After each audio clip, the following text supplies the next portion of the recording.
What's going on, everybody? Hey, welcome back to the channel. I'm Dutch. In today's video, I'm going to talk to you guys about a little mistake I made. It actually could turn into a big mistake. You can see right back behind me right here, I've got all my roofing material that I need to get my roof roofed tomorrow. Today's Sunday. I'll probably try to get this out this evening for you guys. So tomorrow when I get home from work, the roof should be shingled, should be roofed. But I made a mistake when I was ordering the tar paper. I got the number, let's see here, I got the number 15, which I'm guessing that's the thickness of the tar paper. I have a very steep roof, so my buddy who's doing the roofing for me, he told me to order a number 30. Well, I forgot that he told me that when I already had ordered the 15. They delivered it today before I could call and make changes on it. So now what I get to do is get to load all this tar paper up into the back of my truck and take it back over to the store and exchange it for the number 30. So I'll show you guys loading this up. I'll go get it, come back, and I'll talk to you a little bit more about the roof.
All right, got it all loaded up. I'm gonna go see if I can exchange it now. Catch you guys when I come back. What's going on, everybody? Just got back from the store. Picked up the number 30 asphalt organic felts, what they call it. All it is tar paper pretty much. And what's crazy about it, let me get a piece of it here.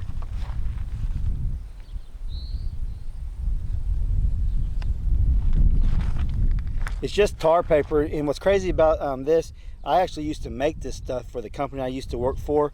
I worked for a paper mill, and the last several years we started making this felt paper. But we weren't actually putting the tar on it. We were just making the paper itself, and we'd send it to the other company, and they'd do the rest of it, the old tar and all that stuff where they put in there. That's kind of neat. It's actually a locally owned place where I used to work, so it's kind of neat to get the material. But yeah, I went and got it. What I was doing, I got a number 15 delivered today, and I was needing this, number 30, and it's just thicker is what it is. My buddy who's doing the roof said get the number 30, but the guy already ordered the 15. I forgot to change all that. But what it is, since we got such a steep roof, he said the 15, when they're walking on it, it will just tear and just make a mess. It could have been a big mistake on my part for not getting the right felt paper, because if they got out there and got all laid out and it just start ripping, it caused a lot of problems. So got it fixed. I'll actually probably just park my truck over here tonight after I'm getting ready to mow here in a little bit. I'll probably park it up here next to this stuff, and they can just get what they need out of the back of the truck instead of me trying to unload all this stuff. But I bought me a new shop vac too. I'm gonna go in here, like I said before, start cleaning stuff up. I'm gonna get in the shade over here. My brother's actually over today, and he's gonna help me clean up the inside of the house a little bit. So that's why I got the shop vac, since he was over, and we'll get all that cleaned up. And if we get it done before it gets dark, maybe I'll show you guys a little bit. If not, you guys will see it next time. I'll show you guys the shingles and stuff I got real quick. We just got the Oak Ridge. I guess that's probably the brand name of it.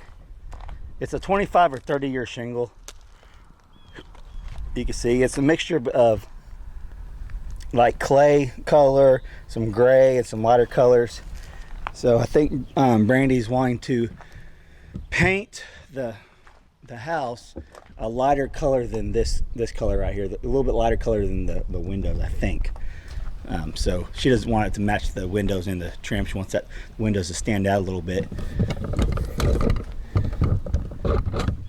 So we're hoping, if you guys don't, a lot of you guys probably know, if you could pick a shingle out on paper or in the store, but it looks totally different once you get up on your roof and you got thousands of shingles up there and it makes one color. So hopefully it turns out just the way she likes it and the right color, because that's what it's going to be. There's no changing that. Once they roof it, there's no going back. Not for us anyways.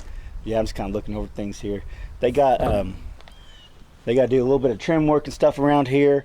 The guy that's the framer that I got drying the whole house in and building the house itself, he's going to do what he has left to do himself is he has to do the siding, and they got a little bit more stuff here and there, but the main part is the siding, and they'll have this wrapped up this week. We'll have the roof on tomorrow, and then we're going to bring the electrician in. The Havoc, the AC, the heater people are coming in next week. So within the next couple of weeks, we should have it wired up.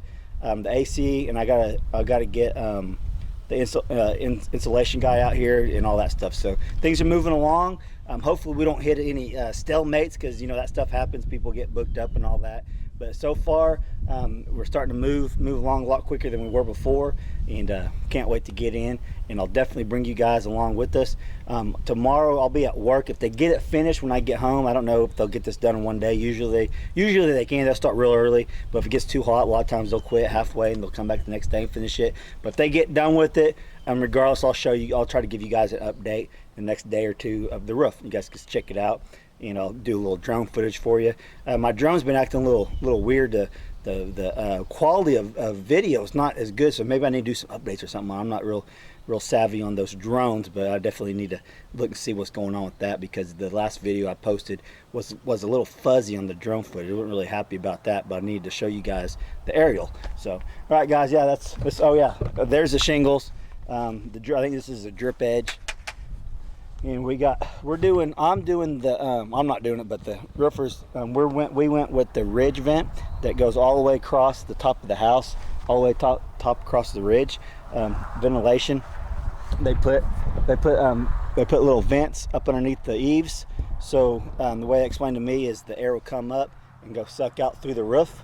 And my buddy that does roofing for a living, he says a lot of people actually under vent their house. He actually re-roofed his house, and he put the ridge vent on his house personally. He suggested it, and a lot of other people out here do the ridge vent. So it may not be what you guys do in your area, but that's what a lot of people around here are doing, going to the ridge vents. Looks good, and it's really effective and a good way to vent your house. So that's what we're doing. I don't know, maybe I can get the drone up there once they get it all done and show it to you guys. I don't know, we'll see. But yeah, we got the ridge vents, the nails, just the basic stuff that you have to have to roof a house. Besides the crew's coming out tomorrow, hopefully. So, all right, guys, hope you like this little update video of me. I almost messed up big time, like I said, with that felt paper. Got taken care of.